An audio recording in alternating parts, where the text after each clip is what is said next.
You know, some things are getting a little harder to remember, but I remember when I came here to Centerville, I came here till fifth grade, and it was in the early 70s when we moved out of Centerville. But I can remember back in school, and hopefully most of us can, you know, when recess came around, especially the big recess, right? Everybody was all cranked up and ready to go, you know, falling asleep in class, but ready for recess. And when you ran out into the yard, all of a sudden you had to pick teams because we were going to play some type of game, whether it was kickball, baseball, football, whatever it was going to be. You know, you had to pick teams. And I'm going to tell you, when I was here, I've changed a lot since then. I was kind of scrawny. I was little, skinny thing. I was not very athletic. That was my brothers. And, you know, I was always one of the last ones picked. And then when you get picked for the team, you know, you get on the team and you look around at who's on the team, right? And all your friends, all your good friends are on the other team. And you think about it and you say, well, you know what? I didn't really want to be on this team, but I want to play. And as kids, that's the main thing, right? We want to be involved. We want to play. So you play the game, and at the end of recess, all of a sudden you realize that your team won. The team that you got picked that you didn't want to be on comes out on top. And all of a sudden you forget that you didn't want to be on that team.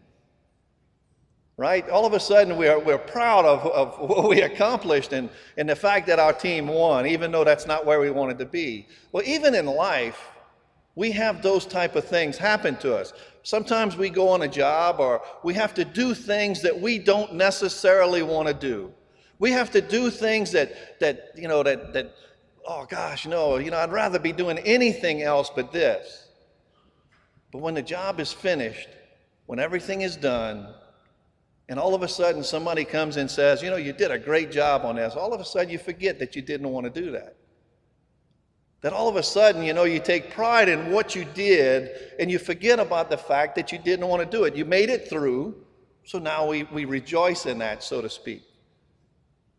But you know, us as Catholic Christians, we have to listen to Paul today when Paul tells us that God picked us to be on his team.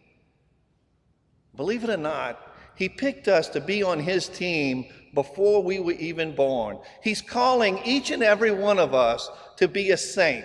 He's calling each and every one of us to be holy. Now, I can tell you now, there's some people that sit there and say, well, you know what, that's probably never going to happen for me, right? I used to think that myself. And I am not even close to where I should be, right?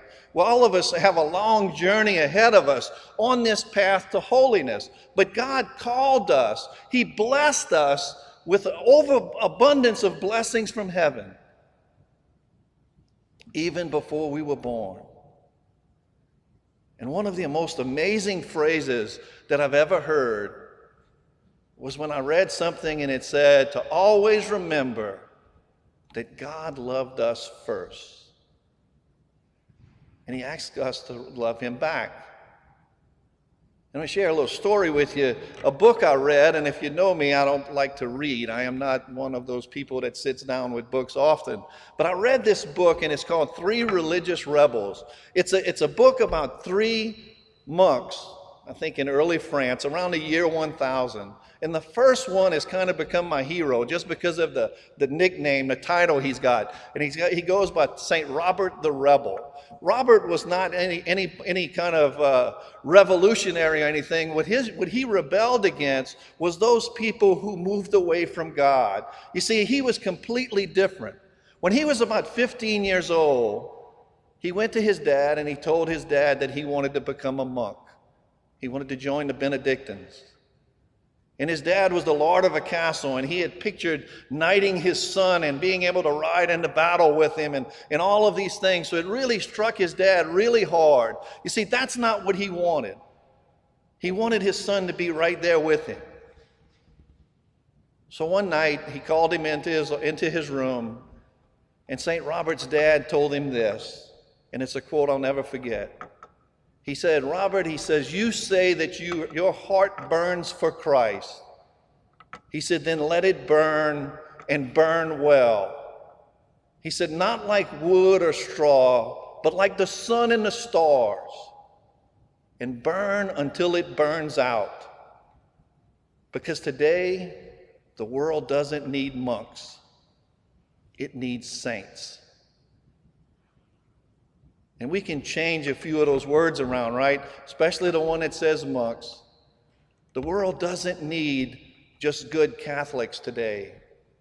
The world needs saints. The world needs each and every one of us to be true to our faith, right? Because God called us to be on His team. He wants us to do His will, and that's what He's calling us to do. And all we can do is our best, right? We can do our best to do what God is calling us, because in that second reading, He tells us how much He loves us. He poured out His blessings upon us. He called us to be on His side. He calls us to holiness. In the gospel, you listen to that story, Jesus sent the apostles out 2 by 2, and I sat down and I thought about it. I said, well, how does this apply to me? Most of the things I do by myself. When I work with the hospice, I visit the patients alone. I said, how does this apply to me? You see, what Jesus is saying is that He said, we can't just do it alone, right? We have to be accountable to someone. The reason why Jesus sent the apostles out 2 by 2 was because if they got discouraged, there was someone there to help lift them up. If they got lazy, there was someone there to challenge them. And that's each of our jobs, right? That's what each and every one of us are here to do. We're here to challenge each other. We're here to lift each other up. We're here to help each other on our path to holiness. See, we can't always do it alone. We have to have that support. We have to have that encouragement. Think back in your lives. And everybody can do this. And I do this often to my patients. Think in your lives of someone that their name or the thought of them comes back every so often in our life that you just think about. You might have met somebody one time, and every so often you think about that person. You see, I think God put these people in our lives to adjust our direction, to keep us on this path to holiness. You see, God wants us to be with Him forever in heaven, right? What did the Baltimore Catechism say? The reason we are here today is so that we can love God, worship God in this life, so that we can be with Him forever in the next. And that's what He's calling us to. That's what He's calling us to, this holiness, right? And we all look at that and you say, well, that's not for me. I'm probably never going to be holy. But we all have that in our own way. We have to build on that relationship with God. We have to get closer to Jesus Christ in our lives.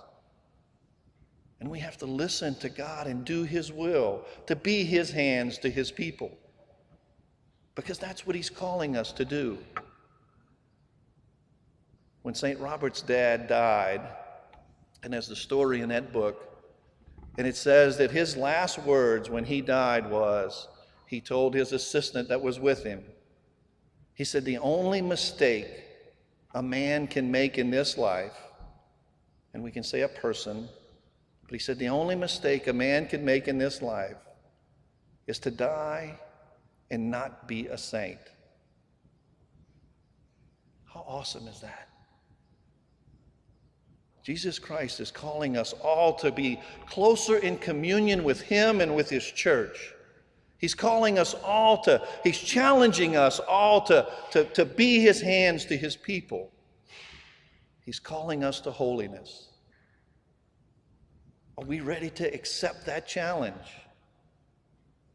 Are we ready to take on the things that God is putting ahead of us? Are we ready to do God's will? Because always remember, He loved us first.